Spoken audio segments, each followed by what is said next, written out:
ఘంటారావం నిఘా నీడలో ప్రతిధ్వని. మోడీ గారు నేను బీసీని అంటాడు. మోడీ గారు వాస్తవంగా బీసీ కాదయా, లీగల్లీ కన్వర్టెడ్ బీసీ. నేను చాలా జాగ్రత్తగా ఈ పదం వాడుతున్నా, లీగల్లీ కన్వర్టెడ్ బీసీ. 2001 వరకు ఆయన ముఖ్యమంత్రి కానంత వరకు ఆయన కులము గుజరాత్ రాష్ట్రంలో ఉన్నత వర్గాలలో ఉండే. ఆయన ముఖ్యమంత్రి అయినాక ఆ కులాన్ని తీసుకొచ్చి బీసీలో కలుపుకున్నాడయా చట్టం చేసి. ఆయన పుట్టుకతో బీసీ కాదు, నరేంద్ర మోడీ గారు పుట్టుకతో బీసీ కాదు, పుట్టుకతో ఉన్నత కులము. కానీ 2001లో ఆయన ముఖ్యమంత్రి అయిన తర్వాత ఆయన కులాన్ని తీసుకొచ్చి బీసీ కులాలలో కలిపి మీ దాంట్లో ఇత్తేసి పొత్తుగూడిండు. ఇక మీ ఇష్టం, ఆ పైన మీ ఇష్టం. ఆయన కుర్చీలో నేను బీసీని ఉన్నా కదా మీకు అందరికి ఎందుకు అంటుండు. ఆయన సర్టిఫికెట్ ఈరోజు బీసీ ఉండొచ్చు, కానీ మనస్తత్వం మాత్రము బీసీల వ్యతిరేక మనస్తత్వం.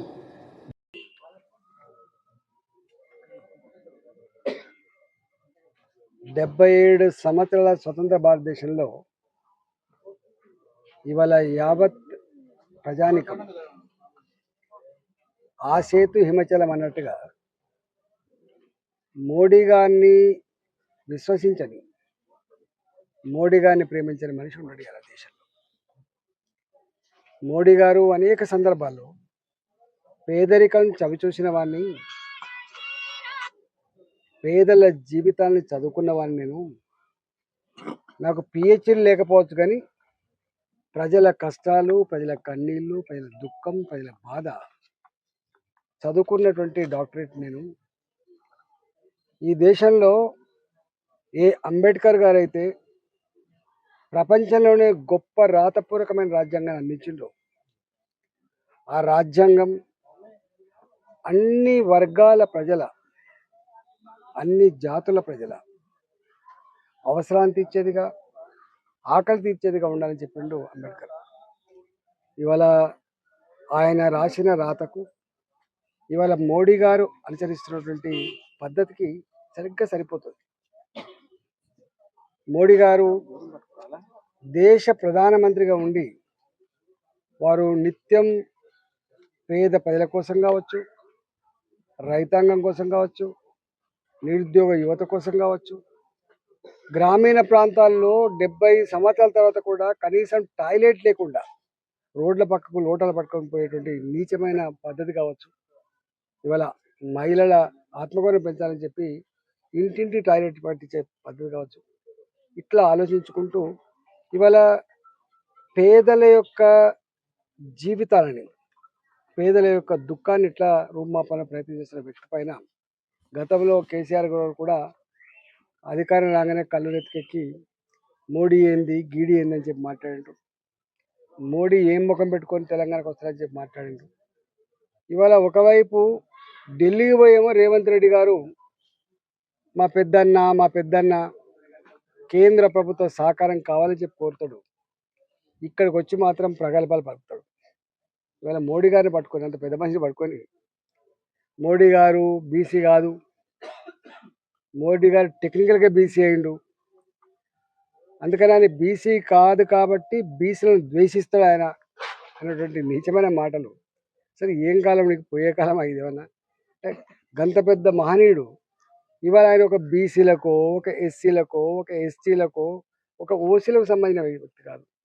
భారత జాతి ఆత్మగౌరవాన్ని ప్రపంచ చిత్రపటం మీద ఆవిష్కరిస్తున్నటువంటి మహనీయుడు మోడీ గారు.